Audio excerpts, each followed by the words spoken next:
मंच पर विराजमान थोड़ी आपके लाडले, आपको आदत हो गई है सुन सुनकर, पर आप पूर्व कहना पड़ेगा आपको। पूर्व छात्र संघ अध्यक्ष मेरे सहपाठी साथी भाई रविंद्र सिंह भाटी और आपके भविष्य को उन्हीं की कदम चिन्हों पर चलते हुए आगे बढ़ाने के लिए प्रयासरत भाई नरेंद्र सिंह बिहार, इन दोनों को मैं नमस्कार और प्रणाम। मैं प्रणाम करता हूं आप सभी के उत्साह को, जो न जाने पिछले कितने घंटों से आप लोग इंतजार करके बैठे थे और टकटकी लगाकर देख रहे थे कि कब आपकी धड़ा का लाल आएगा और अपनी जीत का तोहफा आपके सामने लाएगा।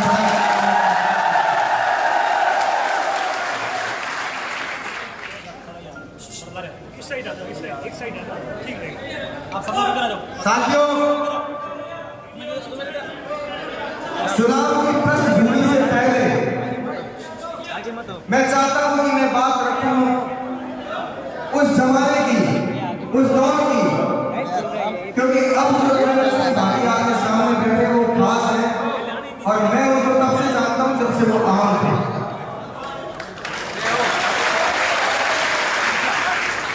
मुझे अभी भी वो दिन याद है, 2013 अगस्त का महीना, हनुमान राजपूत छात्रावास का मेरा ऊपर का रूम नंबर था 65। वो नई 12वीं पास करके हम लोग उत्सुकता में थे, क्योंकि 12वीं तक हम लोग स्कूल में पढ़ते हैं, उसके बाद हम सब आजादी चाहते हैं और पहली बार जब विश्वविद्यालय या कॉलेज में आते हैं तो सिर्फ आजादी का नाम लेते हैं। तो मैं बरामदे की बीच कुर्सी लगाकर बैठा था, भाई साहब हमारे आतिफ असलम के गानों के बड़े दीवाने हुआ करते थे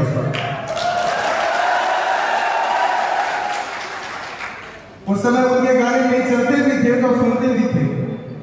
और उस समय जो स्मार्टफोन्स का जो दौर था वो नया नया ही आया था। हनुमंत हॉस्टल में कुछ गिने चुने से लड़के थे जिनके पास उस वक्त स्मार्टफोन हुआ करता था, उसमें से एक आप भी थे और मैं भी था। और एक मुझे किस्सा याद आता है कि फैशन परत भी बने। एक बार हम लोग, क्योंकि नए नए ब्रांड के बारे में जानकारी मिली थी, तो हम लोग वुडलैंड के शोरूम में गए जूते खरीदने के लिए। तो जो बड़े से बूट आते हैं, अब तो हम खुद भी समझने लगे कि किसको क्या कहकर बुलाते हैं। तो जो बूट आते हैं ना, तो भारी भारी 1.5 किलो के, वो खरीद के उस समय अच्छे लगते थे।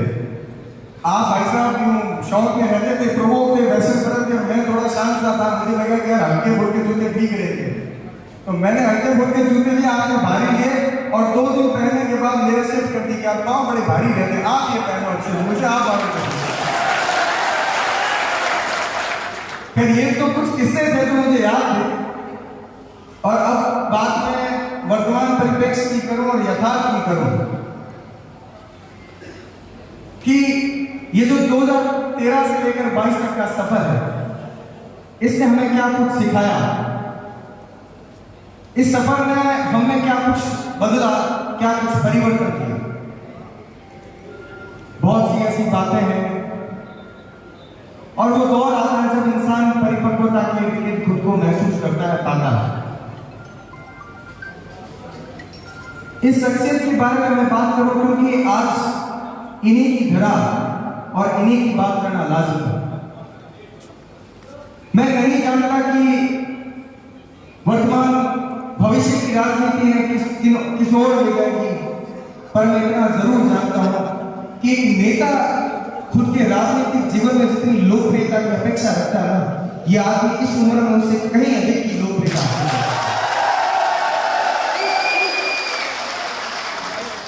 मैं सम्मान करता हूं विधायक और सांसद जैसे पदों का, पर माफ करना आज इस व्यक्ति के किरदार के आगे वो पद मुझे कोने लगते हैं। और वो पद अगर इस व्यक्ति के राजनीतिक सफर में लगे तो वो सिर्फ और सिर्फ मेडल होंगे और कुछ भी नहीं।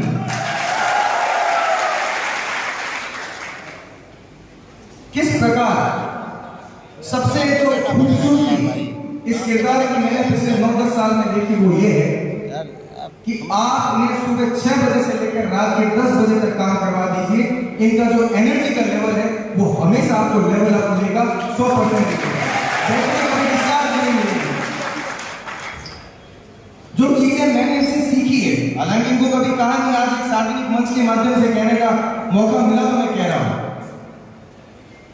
उसके अलावा कि लोगों के आप जब बीच बैठे हो, उन लोगों को अपनापन सा कैसे लगे, अपनापन सा कैसे लगे, उस माहौल को कैसे बनाया जाए, वो भी एक करना और बखूबी के साथ लोगों को उनके साथ जोड़े रखने के इनके पास अद्भुत क्षमता। अब बात करें कि वर्तमान परिप्रेक्ष्य में युवाओं को राजनीति में क्यों आना चाहिए। क्योंकि 2-3 दिन पहले जो हमारी जयपुर में संसदीय कार्यालय में जो मीटिंग थी, उसमें भी एक मैंने बात रखी थी कि बात मुझे ये लगती है कि अगर किसी व्यक्ति को लगे कि उसमें नेतृत्व की क्षमता है, वो नेतृत्व कर सकता है, उसे लगे कि वो जूझ सकता है, लोगों के लिए लड़ सकता है, तो ही नेतृत्व करें। आपके पास ये कारण नहीं होना चाहिए कि मैं आर्थिक रूप से सक्षम हूं, मेरे पास सब कुछ है, धन है, दौलत है, वैभव है, मैं राजनीति केवल शौक के रूप में कर रहा हूं, तो माफ करना, आप ऐसा नहीं करना। ये बहुत मुश्किल काम है। मैं भी जिला परिषद का चुनाव लड़के आ चुका हूं, तो लोगों के बीच, बड़े बुजुर्गों के बीच ठोकरे खा के आ चुका हूं, तो मुझे पता है। और इनके साथ और सहयोग से शायद मेरे ख्याल से राजस्थान या भारत का एकमात्र ऐसा छात्र नेता होगा जो पार्टी के सिंबल से चुनाव लड़ने के बाद छात्र राजनीति में आकर अध्यक्ष बना। परंतु खैर, पार्टी से निष्कासित है, उन चीजों पर बात भी नहीं करेंगे, अभी तटस्थ कहेंगे नहीं। और मेरे जो राजनीति संबंधी जो बातें चल रही थी वहां जोधपुर में, जब छात्र संघ का चुनाव लड़ने आया, मैं आपको 9 तारीख को जब मेरा टिकट कटा और वो मेरे चेहरे पर जो खुन्नस नहीं थी, नाराजगी नहीं थी, उसकी वजह थी इसका कॉन्फिडेंस और इसकी वो लाइन कि किसी पद और पार्टी के गुलाम नहीं है। ये बात मैंने इन्हें भी आज तक कभी नहीं की। मैं 4:30 बजे के करीब सर्किट हाउस जोधपुर में होता हूं, क्योंकि 2-3 घंटे का वो समय मैं जैसे जैसे जिन परिस्थितियों में गुजर जा रहा है उसके बारे में बात भी नहीं करना चाहता। पर टिकट कटने के बाद जो अगला मिनट होता है, जब एक आदमी रिएक्ट करता है, उसकी भावनाएं, क्या मैं इसका जिम्मेदार किसे ठहराऊं, दोषी किसे ठहराऊं, या मेरे साथ ऐसा हुआ क्यों, उस वक्त मैं बड़ा सुकून सा महसूस कर रहा था। मुझे बिल्कुल भी मैं लो कॉन्फिडेंस नहीं था। मुझे बार बार न जाने की क्यों वो पंक्ति याद आ रही थी कि किसी पद और पार्टी के गुलाम नहीं है, चुनाव लड़ेंगे और जीतेंगे। उसके बाद मैं उनसे मिलता हूं और इनका वापस जो रिस्पॉन्स होता है डबल कॉन्फिडेंस के साथ कि अरविंद साहब को पता है कि मजा क्या है, आपको टिकट मिलता, आप लड़के जीतते, अच्छी बात है, पर जब परिस्थितियां आपके खिलाफ हो और फिर चुनाव लड़के जीतो, उसका मजा और सुकून मैंने कहा भाई साहब आपकी बात ठीक है, बाप से आपने बैर मोल लिया, बेटे से मेरे को बैर मोल दिलवा दिया, अशोक जी से तो आपने बैर मोल नहीं लिया, वैभव से बोल आपने मुझे दिलवा दिया बैर।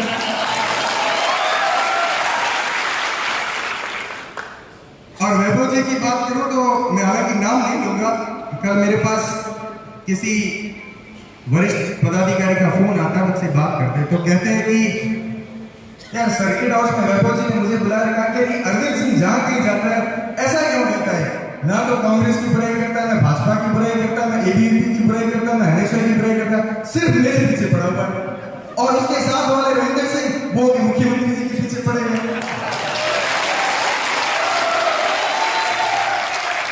मैंने कहा मेरी तो खैर विद्रोह की आदत कम थी, पर इनके साथ रहने की तरफ लग गई है, तो प्रयास करेंगे कि अब विद्रोह में तो मजा कम करके रहेंगे। तो उसके अलावा जब छात्र संघ अध्यक्ष का चुनाव जीता, तो अगले दिन हनुमंत राजपूत छात्रावास और सरदार हॉस्टल के साथियों से मिलना हुआ, और मैं जानता भी था कि लोगों को मुझसे बहुत सी अपेक्षाएं हैं और सबसे पहली अपेक्षा पे मैं खड़ा इसलिए नहीं उतर पा रहा हूं कि रविंदर सिंह ने एक अलग सा एनर्जेटिक माहौल बना रखा था और मैं भीड़ गंभीर शांत स्वभाव का आदमी हूं। अब उस परिस्थिति में युवाओं को कैसे मैं समझा पाऊंगा कि यार मैं भी इसके लिए ठीक हूं, मैं भी आपके लिए काम करूंगा, पर हो सकता है कि मैं उतना विद्रोह नहीं कर पाऊं, उतनी जोर से आक्रामकता नहीं दिखा पाऊं, शायद उतनी टेबलें नहीं बजा पाऊं। मुझे मेरी भी तो डिफेंस मैकेनिज्म है, मुझे भी मेरी रक्षात्मक प्रवृत्ति के लिए कुछ कहना था। तो बैठे बैठे एक और तिरंगा पिक्चर का मुझे डायलॉग याद आया कि नाना पाटेकर और राजकुमार जब आपस में कुछ चर्चा करते हैं तो कहते हैं कि रविंदर सिंह का अंदाज ऐसा है कि पहले लाभ फिर बात और जरूरत पड़े तो मुलाकात, और मैंने कहा मैं ठीक उसकी विपरीत प्रवृत्ति का हूं, पहले मुलाकात फिर बात और जरूरत पड़े तो बात।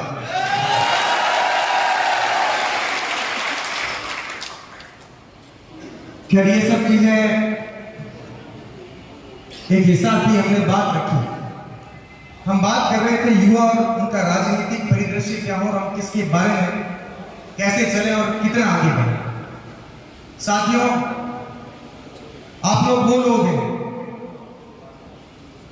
जो आज से 25 साल तक, आने वाले 25 साल तक भारत की राजनीतिक व्यवस्था में किन की भूमिका होनी चाहिए वो आप लोग तय करने वाले हैं।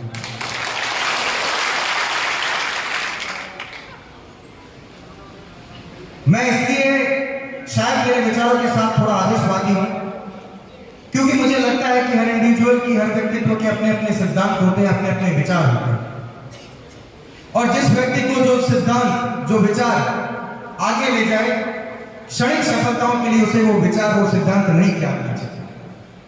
अगर रविंदर सिंह को आक्रामकता आगे लेकर गई है तो मैं तो चाहता हूं कि वो जीवन भर आक्रामकता को अपनी ढाल बनाकर साथ चले। और मुझे अगर लगे कि मेरा धीर गंभीर सरल स्वभाव आगे ले जाता है तो मुझे इसके साथ अड़े रहना चाहिए, इसके साथ अड़े रहना चाहिए। आज आवश्यकता है तो युवा किस प्रकार अपनी भूमिका अदा करें राजनीति में, इस पर मैं कुछ बात रखने जा रहा हूं। एक तो नेता और राजनेता में फर्क समझिए आप लोग। नेता वो होते हैं जिनमें नेतृत्व की क्षमता है, जो जाति धर्म की बात ना कहे, जो सभी को, हर जाति वर्ग धर्म 36 कोण को साथ लेकर चल सके, वो नेता होता है। और राजनेता को मैं इसलिए अलग मेरी परिभाषा में रखता हूं क्योंकि हो सकता है कि आप उस सीट पर चुनाव लड़ रहे हो जहां पर जातिगत समीकरण आपके पक्ष में है, आप वो चुनाव लड़ते हो, आप वो चुनाव जीत जाते हो, आप राज का हिस्सा हो जाते हो, आप राजनेता कहला लोगे, पर अगर आप में नेतृत्व की क्षमता नहीं है तो आप नेता कभी नहीं नेता होंगे।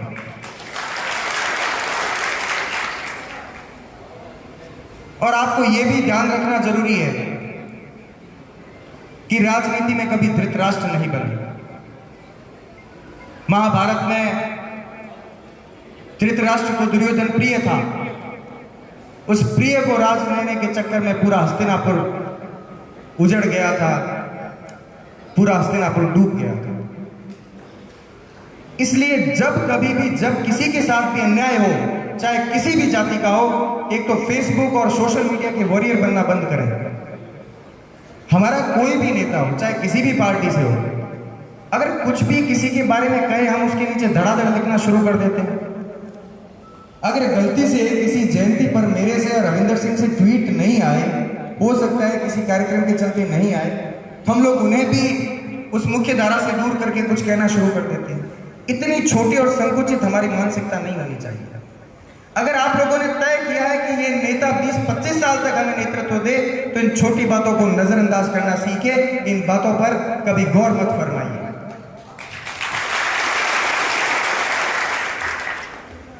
इसलिए आवश्यक यह है कि जब किसी के साथ भी अन्याय हो रहा हो, गलत हो रहा हो, चाहे किसी भी जाति का हो, आप उसके साथ खड़े रहें। मैं जानता हूं कि यहां पर हर जाति धर्म के लोग बैठे हैं और हम खुद चाहते हैं कि अगर हम राजनीति में आए तो नेता बनने की परिभाषा भी यही है जो मैंने पहले बताई, इसलिए मुझे उन्हीं की बात करनी है। तो एक तो सबको साथ लेकर चले, और अन्याय सहन नहीं करें, क्योंकि महाभारत का वही दृष्टांत था जब द्रौपदी का चीरहरण हो रहा था। उस चीरहरण की सभा में कुल गुरु कृपाचार्य भी थे, द्रोणाचार्य भी थे, भीष्म भी थे, पूरा गुरु समाज बैठा था। और उसका अंत क्या हुआ? उन्होंने न्याय को देखा और उसके पूते द्रोण भी गए, भीष्म भी गए, कृपाचार्य भी गए और पूरा कौरव समाज गया। हम सम्मान तो करते हैं भीष्म पितामह का एक अलग परिप्रेक्ष्य में, द्रोणाचार्य का अलग परिप्रेक्ष्य में, पर कभी ये पक्ष भी देखें कि जब अन्याय हो रहा था तो वो लोग वहां पर साक्षात गवाह थे, उस अन्याय को होते देख रहे थे। इसलिए उनकी जो नीति ने जो नीति की वो होनी ही थी और वो सही हुआ। इसलिए किसी के साथ गलत हो रहा हो वो सहन करना बंद करें, जो यथार्थ हो उसे स्वीकारें। आपके नेता से कितनी भी नाराजगी हो तो बंद कमरे में कहें, एकांत में कहें, पर सार्वजनिक चाय की खड़ियों पर बैठकर या लोगों के दोस्तों के बीच में बैठकर कहना ये बंद करें।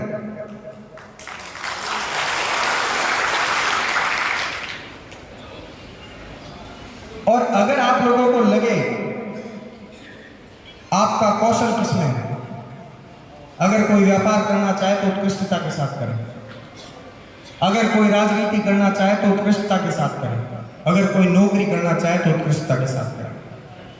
आपको आपकी कौशल का पता होना चाहिए कि आप किस रेस के लिए बने हैं, उस रेस के लिए दौड़े, दूसरा ट्रैक चेंज नहीं करें कि 2 साल राजनीति कर लेता हूं, 2 साल फिर नौकरी की तैयारी कर लूंगा और ये सब नहीं हुआ तो फिर कोई दुकान खोल लूंगा। आपको आपकी स्किल सेट का पता होना चाहिए, आपको आपके कौशलता का पता होना चाहिए। मैं माफी चाहता हूं कि बहुत आपके लिए हर्ष उल्लास का माहौल था, मैंने इसको एकदम थोड़ा सा सीरियस बना दिया। खैर, मैं अपनी बात समाप्त करने जा रहा हूं।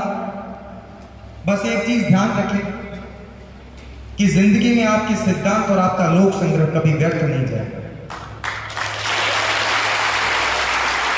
जितना हो सके अपने सिद्धांतों के साथ रहें, और लोक संग्रह तो आज इनका मुझे दिख ही रहा है, ये कहीं नहीं जाएगा। मैं इस मंच के माध्यम से कह रहा हूं, आज तक मैंने कभी नहीं कहा रविंद्र सिंह को, मैंने कहा रविंद्र सिंह भाटी, मैं नहीं जानता कि भविष्य में आपकी राजनीतिक यात्रा क्या होगी,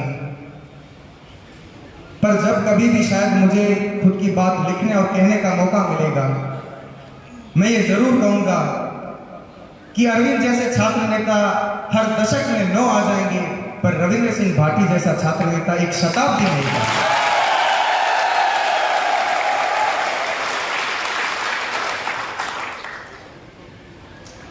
आज का जो प्रेम और स्नेह देखकर मुझे लगा, क्योंकि राजनीति है और इस व्यवस्था में आने के लिए महत्वाकांक्षा एक लाजमी सा शब्द है, इसका जो स्नेह और प्रेम देखकर मुझे लग रहा था कि आदमी अगर किसी पद पर भी नहीं रहना और आजीवन आप लोगों के बीच में रहना, इसकी जो सम्मान और इसकी जो प्रतिष्ठा है ना, वो एक सांसद और एक विधायक से कहीं है। ये विधायक और सांसद तो बहुत छोटे लोगों के लिए, जो तो किसी भी प्रकार से राजनीति में सेट होना चाहते हैं, उन लोगों के लिए। आप लोगों के लिए सिर्फ माध्यम हो सकते हैं राजनीति में जाने के लिए। मैं आज स्वागत की जो रैली थी वो यही देख रहा था कि मुझे कहना क्या है वहां जाकर, और मैं निशब्द था। खैर, मैं मेरी बात समाप्त करने जा रहा हूं। कभी कभी लिखता हूं कि लोग कहते हैं जब मुझसे मिले कि जो कंधे आज मुझे उठा रहे हैं, कल वो कंधे किसी और को उठाएंगे। जो भीड़ आज टकटकी लगाकर मुझे देख रही है, कल उस भीड़ में खड़ा मैं किसी और को देखूंगा। ताजपोशी का ये वक्त भी बीत जाएगा, पीछे बचेगा तो व्यक्ति और उसका किरदार। मैं जानता हूं अरविंद एक दिन अध्यक्ष पीछे रह जाएगा और अरविंद आगे निकल जाएगा।